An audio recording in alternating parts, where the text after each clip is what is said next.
Speaking of God's word, I want to touch on a few other important topics unrelated to the headache of global politics, but I really want to touch on some important life wisdom issues.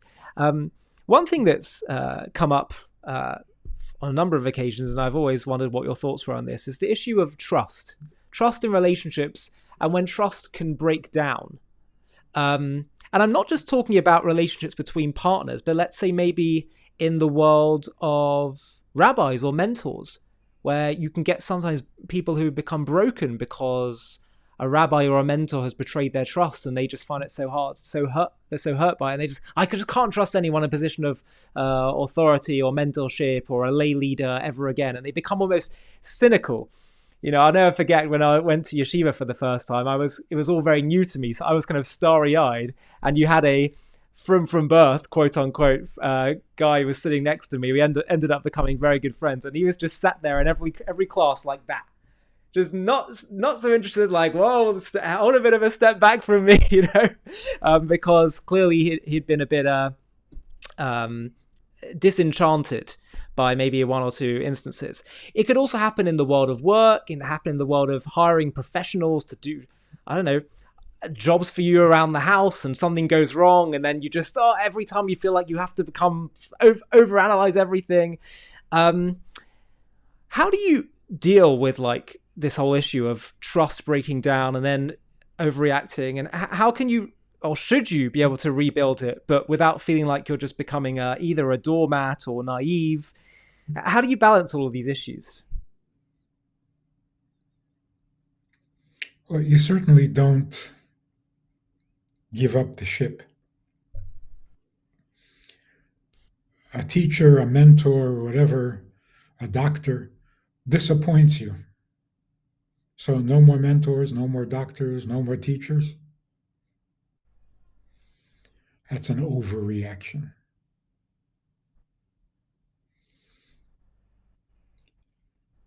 We have freedom of choice, always, and we have intelligence. Something appealed to you and made you trust some figure, some authority. It turns out that your understanding was flawed, and you've now learned a very important lesson. So, for example, a teacher teaches you a philosophy, and it turns out the philosophy is wrong. That's But if a teacher teaches you a good philosophy, but it turns out that he cheats on his wife, does that mean that what he taught you was wrong? So it's not that we're skeptical of the lesson, we're skeptical of perfection. What do you think? He's perfect? No, I just think that what he said makes a lot of sense. He cheats on his wife? That's not my business. So we idolize our mentors or our teachers, and that's not necessary. You don't have to idolize them and assume that they're perfect just because they're smart. But they are smart, so, if they are. So there's a difference between being disillusioned because you were misled, or you're disillusioned because the person you thought was perfect is not perfect. It's not the same thing.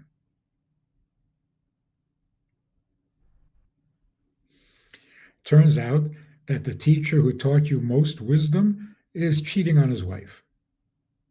Are you no longer grateful for his teachings? Well, there's a conventional wisdom that if he taught you something and he's then done something so egregious, there must be something flawed in what was taught, which you're challenging that, which I think is quite helpful to hear. Because people assume you absorbed all of this information, you claim to live by it, and you don't. So there must be something about this way of life that is not wholesome. I think that would be true if it becomes systemic, that everyone who teaches this philosophy ends up cheating on their wife. Then you got to say, well, is there something subtly a little off in this teaching but if one person, I mean, So how do you take the leap to trust again when you feel hurt, you feel like you've been misled, or you've just been disappointed? so there are two parts. One is you no longer trust yourself.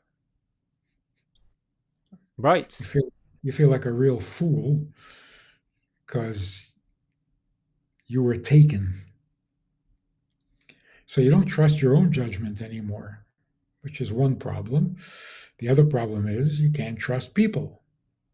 Mm. Well, if you can still trust yourself, then what's the problem? So find a person you can trust.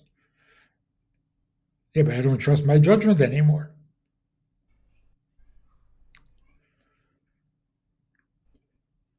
In the final analysis, cutting right to the chase, God runs the world. Was there a reason and a purpose for you to be misled? Did the devil make it happen? Is this the work of Satan? No, it's part of God's plan. So learn something from it and grow. Don't quit. As if, well, if life can't go the way I think it should go, then I'm not going to live it.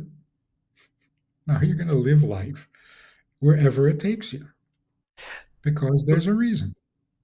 For sure, and I think that's essential. But my question is, should you, when you decide, okay, I'm going to hire this person, I'm going to make this person my rabbi, I'm going to this, whatever it is, should you go in with a whole heart in trusting them, or once you've been a bit hurt, should you go in wide-eyed, slowly let the barriers break down at a much slower level than perhaps was done previously?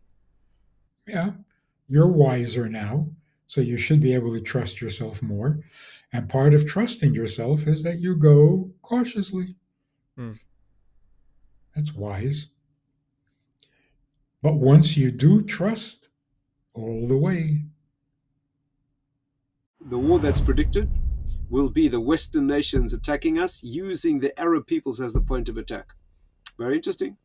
One well-known prediction is that there will be a 12-minute war that will precede the Messianic era. Now you can imagine someone in the 1700s writing about an international 12-minute war. That must have sounded like, a misprint if there ever was one. Of course, today that's not inconceivable at all. We have all the indications that we are in the pre-Messianic era, and also the predicted events that need to take place to qualify or diagnose us as being in that era are all in place. Jews returning to Israel, for example, the land flourishing with the return of the Jews.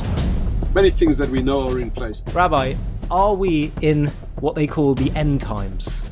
To watch the full unedited interview and access a whole new range of premium content, click on the link in the video description.